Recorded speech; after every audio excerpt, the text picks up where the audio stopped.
বর্তমান সরকার কোস্টগার্ডের সার্বিক উন্নয়নে দৃঢ় প্রতিজ্ঞাবদ্ধ জানিয়ে স্বরাষ্ট্রমন্ত্রী সালাউদ্দিন আহমেদ বলেছেন, এই বাহিনীর বহরে হেলিকপ্টার সার্ভিস যোগ করা হবে। এতে করে অতীতের তুলনায় সক্ষমতা বৃদ্ধি পাবে এই বাহিনীর। আগারগাঁওয়ে কোস্টগার্ডের ৩১তম প্রতিষ্ঠাবার্ষিকীতে অংশ নিয়ে এসব কথা বলেন তিনি। স্বরাষ্ট্রমন্ত্রী বলেন, এই বাহিনী এখন জনগণের আস্থার জায়গায় পরিণত হয়েছে। উপকূলীয় এলাকার পাশাপাশি অভ্যন্তরীণ নানান বিষয়ে কাজ করছে বাহিনীটি। তাদের নিয়মিত টহলের কারণে সমুদ্রেও নিরাপদে রয়েছে। প্রাকৃতিক দুর্যোগ ও সুন্দরবন রক্ষায় বিশেষ ভূমিকা রেখেছে বাহিনীটি। এ সময় গেল এক বছরে সুন্দরবনে অভিযান সহ নানা কর্মসূচি তুলে ধরেন মন্ত্রী।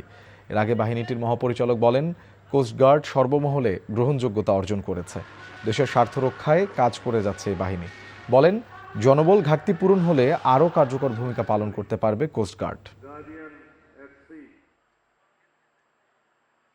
কোস্টগার্ডের আধুনিকায়নের অংশ হিসেবে সম্প্রতি গ্রাউন্ড কন্ট্রোল স্টেশন সহ 3টি সার্ভেইলেন্স ড্রোন এই বাহিনীতে এই বাহিনীর বহরে যুক্ত হয়েছে।